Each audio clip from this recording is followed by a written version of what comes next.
Travailler davantage pour relancer la France. Qu'a voulu dire le chef de l'État hier soir? Parle-t-il d'augmenter le temps de travail?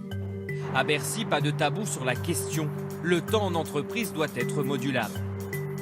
On peut moins travailler dans certaines entreprises quand il y a moins de commandes ou quand il y a plus de valeur ajoutée. Et on peut plus travailler dans certaines entreprises quand il y a plus de commandes. Donc dépasser les 35 heures quand il y a plus de commandes, c'est déjà fait. Une souplesse déjà permise par certains dispositifs comme la semaine à 60 heures.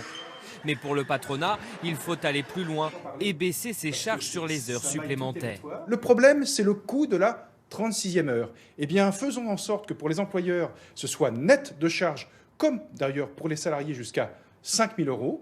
Eh bien là, vous aurez un effet booster tout à fait important. Autre solution, travailler plus signifie-t-il moins de congés pour les Français?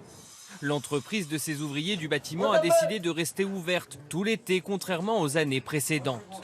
Rester sur les chantiers, tout le monde n'est pas prêt à le faire. On a tous besoin de se relaxer, mais on a besoin aussi que l'économie elle tourne. Sinon, dans 6 mois, on est foutu. Je vais voir avec ma femme. Il n'y a pas que moi qui décide. Obliger ses salariés à décaler des vacances, oui, mais impossible pour l'employeur de supprimer ne serait-ce qu'un jour des 5 semaines légales de congés payés. Le Code du travail ne permet pas de supprimer les congés payés légaux, c'est-à-dire ceux qui sont institués par le Code du travail.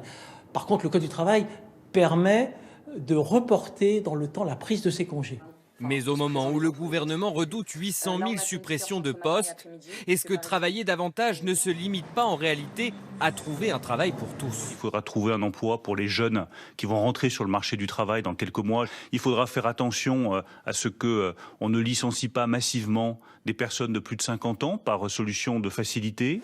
Comment recruter quand les carnets de commandes des entreprises peinent à se remplir?